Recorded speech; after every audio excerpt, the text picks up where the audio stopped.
Finally जिस video का बेसब्री से इंतजार था, पूरा कमेंट सेक्शन भरा था कि please give me a booster dose. And middle education आपके सामने बूस्टर डोज प्रेजेंट कर रहा है। ये रहा है आपके सामने कक्षा 9वीं गणित विषय का बूस्टर डोज, जो कि स्टैंडर्ड वाले बच्चों के लिए इंपॉर्टेंट है। अब बोलोगे साहब हमारे में तो बेसिक आता है, तो फिर अगर आपके में बेसिक आता है तो बेसिक का बूस्टर डोज ऑलरेडी अवेलेबल है। अगर आपने नहीं देखा तो प्लीज जाइए जाकर के बेसिक के बूस्टर डोज के सारे क्वेश्चन को बेहतरीन ढंग से प्रिपेयर करो एंड डेफिनेटली अपने एग्जाम में बूस्टअप देखने को मिलेगा। देखो अगर तुम्हारा परसेंटेज इतना बन रहा होगा ना 30, और बूस्टर डोज को देखने के बाद तुम्हारा परसेंटेज ऐसे बढ़ेगा और जा करके 60-70 में खड़े हो जाएगा। और अगर तुम 60-70 लायक हो तो ये और बढ़ेगा आगे, है ना, और ऐसे बूस्टअप होगा। तो ये कहलाता है बूस्टर डोज। एंड फटाफट हम साइड करते हैं एंड देखते हैं स्टैंडर्ड में किस प्रकार से प्रश्न रखा गया है एंड क्या होगा सही उत्तर। देखो भाई साहब, प्रश्न क्रमांक 1 कह रहा है कि 3/5 और 4/5 के बीच 3 परिमेय संख्या निकालो। अब देखो, हो सकता है आपके सेट में, ध्यान सुन लो, हो सकता है कि आपके सेट में यहां पर 1/5 दे दे, 4/5 दे दे, कुछ भी हो सकता है, लेकिन परिमेय संख्या ही निकालने की पूछेगा। गारंटी के साथ कहता हूं, लिख के ले लो रिटर्न में, ठीक है। तो यही देखने को मिलेगा। तो यहां पर इंटरचेंज हो सकता है। जैसे देखो बेसिक में क्या आया था, बेसिक में आया है 1/3 और 2/3 के बीच परिमेय संख्या, इसमें 2 पूछा है, तुम्हारे 3 पूछा है, ठीक। तो इस प्रकार से तुम्हें निकालना होगा। आगे बढ़ते हैं। नेक्स्ट कह रहा है कि हर का परिमेयीकरण करो। ये बेसिक वाले में नहीं आया है क्वेश्चन। देखो हर का परिमेयीकरण यहां पर नहीं आया है, ये और बाकी फालतू क्वेश्चन आए हैं, फालतू ऐसे क्वेश्चन नहीं है। लेकिन हर का परिमेयीकरण यहां से आपको देखना है कि हर का परिमेयीकरण कैसे करना है, ठीक है। तो इसे अच्छे से प्रिपेयर कीजिएगा। आगे बढ़ते हैं। व्यंजक को सरल करना है। व्यंजक में लिखा है √11 - 7 और √11-7। इसे सरल करो, मतलब इसे सॉल्व करके बताओ। नेक्स्ट दूसरा आ सकता है व्यंजक, एंड नेक्स्ट इसे सॉल्व करने के लिए क्वेश्चन आ सकता है।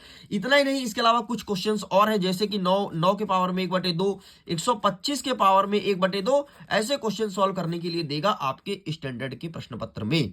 तो प्लीज आप ऐसे क्वेश्चन को प्रिपेयर कीजिए। और यहां पर अंक चेंज हो सकता है, 2, 3, 4, 5 कुछ भी हो सकता है, लेकिन यही रहेगा क्वेश्चन।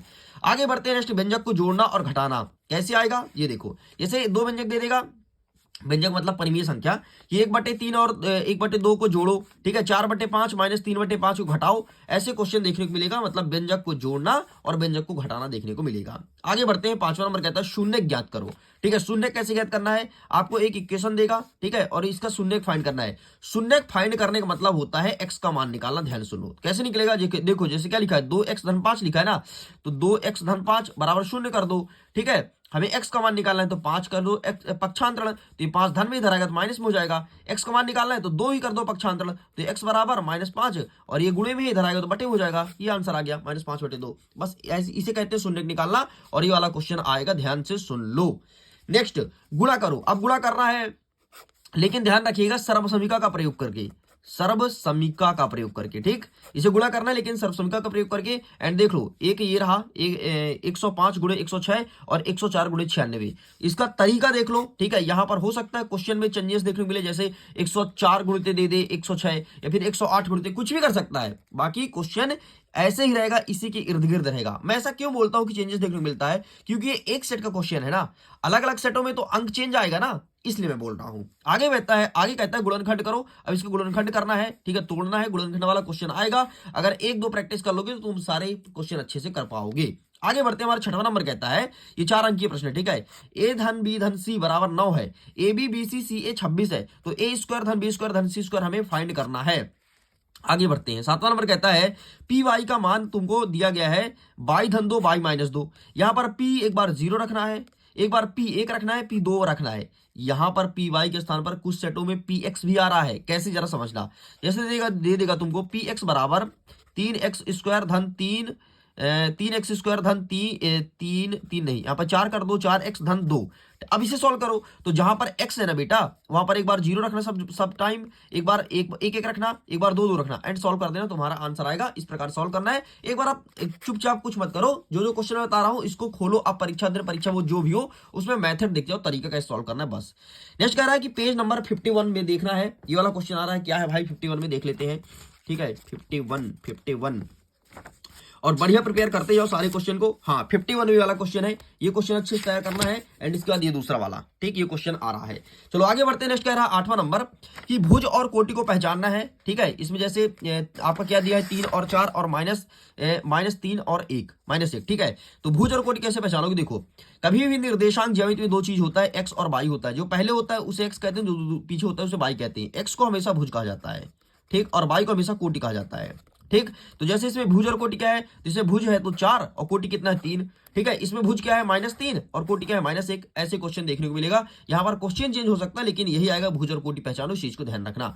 नेक्स्ट कहता है निर्देशांक पहचानो, ठीक है। ये पेज नंबर 59 का पूछा है। देखते हैं निर्देशांक पहचानने वाला क्या क्वेश्चन है। ये रहा, इस प्रकार से आएगा। सबसे पहले देख लो चित्र बना रहेगा एंड इसको पहचानना है। इसको मैंने प्रैक्टिस कराई है, ठीक है। तो बाकी बहुत सरल है, कोई टफ नहीं है। अच्छा भुज कोटि कैसे पहचानो, ये वाला कहां से आता है, रुको ना एक सेकंड दिखा देता हूं। भुज कोटि पहचानो, ये देखो ये क्या कहता है कि चतुर्थांश पूछते हैं, ये चतुर्थांश पहचानने वाला प्रश्न है, ठीक है। और भुज कोटि पहचानो। अच्छा एक प्रश्न ये देख लेना भाई, ऊपर वाला ये तो आ ही रहा है, लिखना भूल गया मैं बूस्टर डोज में, ठीक है। भुज और कोटि पहचानो को क्वेश्चन यहाँ पर तो नहीं दिख रहा है, बाकी आएगा गारंटी के साथ कहता हूं, ठीक है। ये देखो है तो यार, ये देखो भुज और कोटि पहचानो, तो ऐसे क्वेश्चन आएंगे। चलो भाई आगे बढ़ते हैं, नेक्स्ट क्वेश्चन को देखते हैं। नेक्स्ट क्वेश्चन कह रहा है कि अब आपका इसको दो हल निकालना है, ठीक है। इसे देख लो ध्यान से, इसके दो हल निकालना है। दो हल का मतलब एक बार एक्स के स्थान पर 0 रखो, एक बार 1 रखो, सॉल्व करो, जो आंसर आए वो तुमको निकालना है। नेक्स्ट देख लो नोट बुक वाला प्रश्न पूछेगा। एंड नेक्स्ट देख लो 68 एंड 73 एंड 75 वाले क्वेश्चंस को तो दिखा देता हूं फटाफट।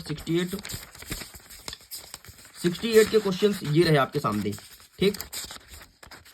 तो 68 का क्वेश्चन ये रहा। ऐसे क्वेश्चन ये तीन में से कोई एक क्वेश्चन देखने को मिलेगा, ठीक है। एंड 73 वाला क्वेश्चन क्या कह रहा है, तो 73 वाला क्वेश्चन ये रहा आपके सामने, ठीक है, स्क्रीनशॉट। एंड 75 वाला क्वेश्चन क्या कह रहा है, 75 वाला क्वेश्चन ये रहा, 6 नंबर और 7 नंबर, ये देखने को मिलेगा आपके एग्जाम में। आगे बढ़ते हैं। सर्वांग समता का नियम, SAS और ASA, मतलब भुजा भुजा भुजा, side side side, side angle side और एंगल साइड एंगल, ये सर्वांग समता का नियम पढ़ लेना। नेक्स्ट कह रहा है कि 84 पेज नंबर, 81, 83 और 86 पेज नंबर, ठीक है। तो 81 में चलते हैं फटाफट, जल्दी करते हैं, समय कम है। 81 कौन सा कहता है, प्रश्न क्रमांक 4, ठीक है। तो ये देख लो एंड प्रश्न क्रमांक 3 देख लेना। नेक्स्ट क्या कह रहा है, 83 का प्रश्न नंबर 10, 83 का प्रश्न नंबर 10 ये रहा तुम्हारे सामने। नेक्स्ट क्या कह रहा है आपको, 86 का 20वां नंबर, ठीक है, 86 का 20वां नंबर ये रहा आपके सामने। चलो आगे बढ़ते हैं। नेक्स्ट क्या कह रहा है कि नेक्स्ट आपको देखना है 95 पेज नंबर में 5वां प्रश्न, और 93 में 5वां, 95 में 9, 10 और 96 में 11 और 12। और देखते हैं फटाफट। 93 का 5 क्या प्रश्न था, 93 का 5वां, 93 का 5वां था, सॉरी 93 का 5वां, एक सेकंड, जल्दी जल्दी चक्कर में मैं आगे निकल गया। 93 का 5वां ये रहा आपके साथ, अरे भाई 93 का ये रहा 5वां नंबर, ठीक है, ठीक है, स्क्रीनशॉट।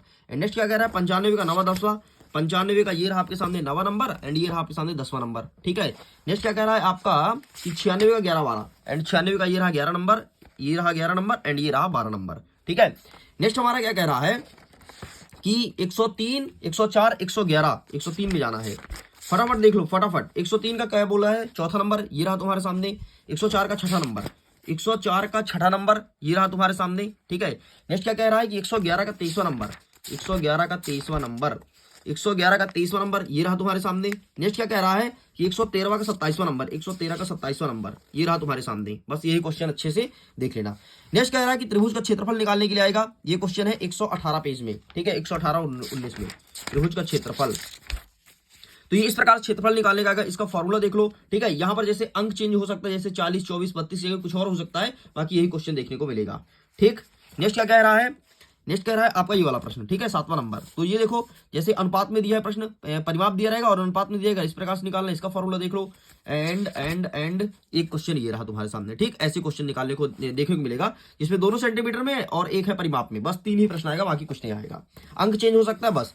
नेक्स्ट क्या कह रहा है कि गोले का पृष्ठीय क्षेत्रफल और आयतन निकालना है। 124 में है और 125 में है गोले का पृष्ठीय क्षेत्रफल और आयतन। तो कुछ मत करो, गोले के पृष्ठीय क्षेत्रफल का सूत्र देख लो और आयतन का सूत्र देख लो। तो ये देखो क्या है, कुल पृष्ठीय क्षेत्रफल और आयतन ना।